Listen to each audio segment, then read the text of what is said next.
દિલ્હીમાં આયોજિત fit India Sundays on cycle કાર્યક્રમમાં મંત્રી મનસુખ માંડવિયાએ ભાગ લીધો।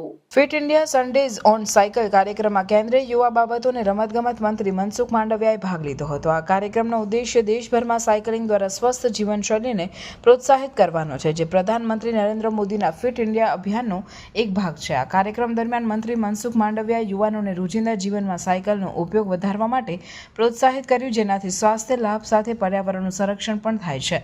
તેમણે જણાવ્યું કે સાયકલિંગ માત્ર વ્યાયામ નથી, પરંતુ એક પર્યાવરણીય મિત્ર અને આરોગ્યપ્રદ પરિવહન સાધન છે, જે આપણા જીવનમાં અપનાવવું જોઈએ। Fit India Sundays on cycle કાર્યક્રમમાં વિવિધ ક્ષેત્રોના લોકો જેમ કે ડોક્ટરો, ફિટનેસ પ્રેરકો અને રમતવીરો જોડાયા હતા, જેનાથી આ અભિયાનને વધુ પ્રોત્સાહન મળ્યું। આ કાર્યક્રમમાં ભાગ લેનાર ડોક્ટરો અને ફિટનેસ નિષ્ણાતોએ લોકોમાં સ્થૂળતા અને અન્ય જીવનશૈલી સંબંધિત રોગો સામે જાગૃતિ ફેલાવવાની જરૂરિયાત પર ભાર મૂક્યો। આ કાર્યક્રમની સફળતા દર્શાવે છે કે fit India Sundays on cycle ધીમે ધીમે એક ઉત્સવનું સ્વરૂપ ધારણ કરી રહ્યું છે, જે લોકોમાં સ્વાસ્થ્ય જીવનશૈલી અપનાવવા માટે પ્રેરણા આપે છે। આ અભિયાન દેશભરમાં સાયકલિંગ અને ફિટનેસને પ્રોત્સાહિત કરવા માટે મહત્વપૂર્ણ ભૂમિકા ભજવી રહ્યું છે।